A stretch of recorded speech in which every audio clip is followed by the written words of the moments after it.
नमस्कार, मैं हूं संजीव कुमार और आप देख रहे हैं बिफोर प्रिंट डॉट इन। जिस तरह से सोशल मीडिया पे एक लेटर जारी किया गया है बिहार सरकार के द्वारा, और ये लेटर में स्पष्ट लिखा हुआ है कि बिहार के मंत्री, सांसद या पदाधिकारी हो या कर्मचारी हो, इसके खिलाफ अगर सोशल मीडिया पे कोई भी अनर्गल बयानबाजी या कोई पोस्ट होता है तो उस पर कानूनी कार्रवाई किया जाएगा। इसको लेकर के जो राजद के जो प्रदेश अध्यक्ष हैं जगदानंद सिंह, वो क्या कुछ कहते हैं, आइए सुनिए। हेडक्वार्टर द्वारा एक पत्र जारी किया गया। उस पत्र में बताया गया है कि सोशल मीडिया पर कोई नेता, कोई अधिकारी के खिलाफ यदि आपातजनित टिप्पणी आप करते हैं तो आपके ऊपर कार्रवाई होगी। मैं पत्र देखा, सोशल मीडिया पर जो चल रहा है, तो विषय जो है ऊपर कि कोई भी प्रशासनिक सरकारी अधिकारी पर कोई भी टिप्पणी होगी तो विधि सम्मत कार्रवाई होगी। ये विधि सम्मत कार्रवाई के लिए रोका अब तक किसने था? विधि सम्मत अर्थात कानून कोई है मौजूद, तो जो विधि द्वारा स्थापित संस्थाओं के द्वारा यदि कोई नियम और कानून बने हैं, रोका किसने था? अब तक आप क्या कर रहे थे? धमकी देने की क्या जरूरत पड़ेगी? कार्रवाई करने के लिए तो सामान्य चीज़ है, जिस दिन कानून बन गया उस कानून के उल्लंघन पर कार्रवाई होती है। अब लिख रहे हैं नीचे विधायक, सांसद, कोई राजनीतिक व्यक्ति, तो ये तो जनप्रतिनिधि हैं। तो विषय जो है आपके पत्र का एडीजी साहब दूसरा है और नीचे विस्तार दूसरा है। ऊपर लगता है कि आप एक प्रशासकीय दायित्व को पूरा करना चाहते हैं, और जब नीचे पढ़ा जाता है तो लगता है कि आप धमकी दे रहे हो आज सरकार के बैठे हुए लोगों को और सरकार के द्वारा संचालित जो हमारी सारी संस्थाएं हैं उसमें काम करने वालों को। कोई भी अब सवाल नहीं उठा सकता। सवाल उठाने की जगह विधानसभा खत्म है, केवल अस्तित्व है, लेकिन उसमें कोई भी अवसर नहीं। और मुख्यमंत्री जी, आप क्यों एडीजी साहब से धमकी दिलवा रहे हो? जब लॉकडाउन था तो एक एडीजी साहब का पत्र आप ही की सहमति से निकला था कि ये बिहारी बाहर से चले आ रहे हैं, भूखे हैं, प्यासे हैं, इनके पास साधन नहीं है, सावधान रहना पुलिस वालों, ये चोरी करेंगे, छिनैती करेंगे अपनी भूख के कारण।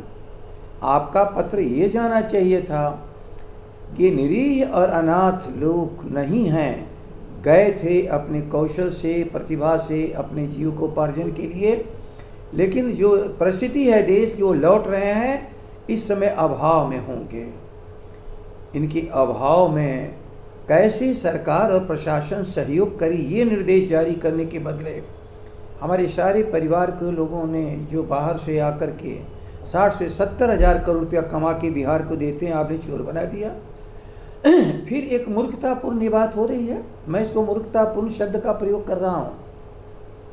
ये मूर्खतापूर्ण काम श्री नीतीश जी मत उठाइए, इससे बिहार की तौहीनी हो रही है। और दो शब्द, दो चीज़ का जवाब आप दे दो कि विधि यदि आज आपको ताकत दी है कि कोई गलती ना करे, तो अब तक गलती कैसे होती रही? क्यों धमकी देने का आपको अवसर मिला? और ये धमकी विधि से बाहर जा कर के स्थापित संस्थाएं केवल गैर कानूनी काम करना चाहती हैं आपके निर्देश पर, ये बहुत बुरी चीज़ है। जनतंत्र में आवाज़ और जवान को बंद मत करिए।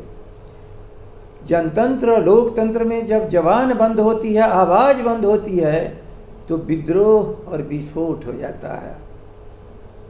इसलिए वाणी की स्वतंत्रता हो, लेकिन वाणी संयमित हो, ये सदा से ये माना गया है। लेकिन संयम और असंयम की परिभाषा धमकी देने में आप कर रहे हो, ये बहुत गलत है।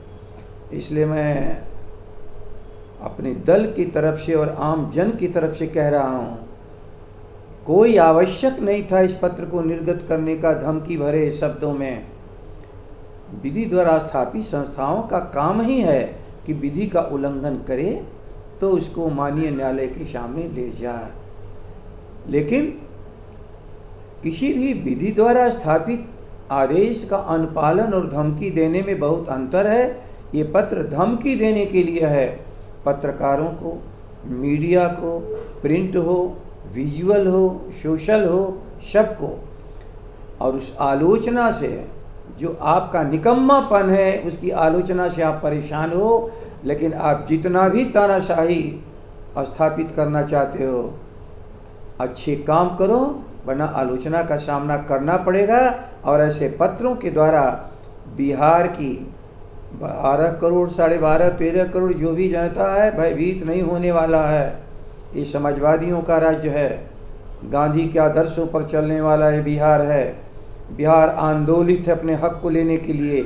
आप शायद भाजपा और मोदी जी के कहने पर ये धमकी भरे शब्दों का प्रयोग कर रहे हो कि बिहार जो आंदोलन के अब रास्ते पर चल पड़ा है उससे अलग हट जा, ये संभव नहीं है।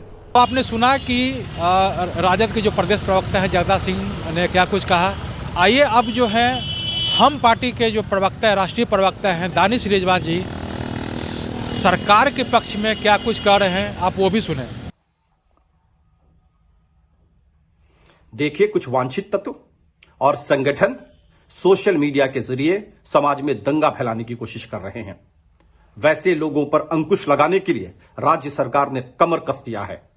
अब कुछ नेताओं को डर सता रहा है कि अगर ऐसे कानून बन गए, ऐसे मामले पर कार्रवाई होने लगी तो उनकी राजनीति का क्या होगा, क्योंकि ये वही तत्व हैं जो सोशल मीडिया के जरिए पहले समाज में दंगा फैलाते हैं और उसके बाद में जाकर उस पर सियासत करते हैं।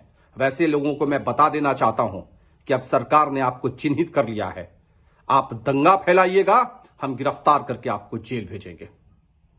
और ये तुगलकी फरमान जारी किया गया है और ये लोकतंत्र की हत्या की जा रही है, क्योंकि अपनी नाकामियों को छिपाने के लिए कोई उनके नाकामियों को उजागर न कर सके, इसके लिए तुगलकी फरमान जारी किया गया। इसका विरोध होना चाहिए और हम समझते हैं सभी जगहों में इसका विरोध होना शुरू हो गया है, क्योंकि ये अपने पदाधिकारियों, जो दोषी पदाधिकारी हैं, उस पर कोई कुछ अनाप शनाप न लिखे या किसी तरह का कोई बात न लिखे, इसके लिए भी उन्होंने इस तरह का परिपत्र जारी करवाया है। और बचने के लिए, चूँकि मुख्यमंत्री के खिलाफ बहुत सी चीज़ें हैं जो मुख्यमंत्री करते हैं गलत काम, जिसका सोशल मीडिया चलाता है, अगर उस पर बैन होगा तो निश्चित रूप से लोकतंत्र पर कुठाराघात है और ये तुगलकी फरमान है। इस तरह के तुगलकी फरमान का हम लोग विरोध करते हैं। तेजस्वी यादव ने चैलेंज किया नीतीश कुमार को कि अगर हिम्मत है तो मैं पकड़े, हम लिखेंगे। निश्चित रूप से उन्होंने कहा है और ये अपने पत्र को इनको वापस लेना पड़ेगा, इसलिए अपने पदाधिकारी, चहेते पदाधिकारियों को बचाने का ये सब प्रयास कर रहे हैं। हमने सुना कि सोशल मीडिया पे जो लेटर जारी किया गया है, इसको लेकर के पक्ष और विपक्ष का क्या बयानबाजी हुआ है, अब इस पे आगे क्या कार्रवाई होती है, अब आगे चलते हैं दूसरे खबरों की तरफ। तब तक के लिए मुझे दीजिए इजाज़त, धन्यवाद। अगर आपको हमारा वीडियो पसंद आया हो तो इसे लाइक करें, सब्सक्राइब करें और साथ ही बेल आइकन दबाना ना भूलें।